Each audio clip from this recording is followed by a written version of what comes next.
Анашым сізге сусыннан құяйын ба? Я, балам, маған құя ғой, және де Айжанға құй. Нет, спасибо, я не буду. В общем, я хочу закончить магистратуру, докторантуру в моих планах. Ал бізге немере тумайсың ба? Біз немере сүйгіміз келеді, жасымыз болса келді.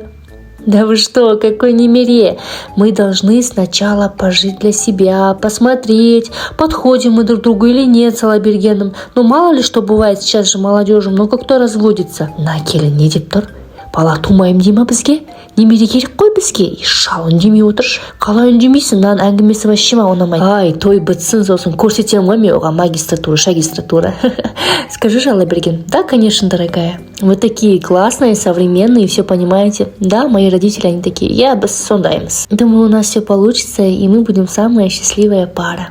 Түріне қарасаң ештеңе білмейтін сияқты. Енді біреудің жалғыз қызы не істейсің ал? Баланың таңдауы. Мират пен Салиманы шақырайық. Шақырма, олар бізді шақырған жоқ. Өшіріп таста, списоктен керек емес, алып таста.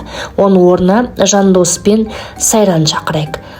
Сосын так, кімді қосып жіберейік? Қосатын адам. Мы познакомились, у него очень хорошие родители. Ой, не знаю, доченька, он самый младший в семье. Тебе надо будет с ними жить. Понимаешь, что отдельно тебе не светит? Да нет, мам, мы уйдем отдельно, не переживай.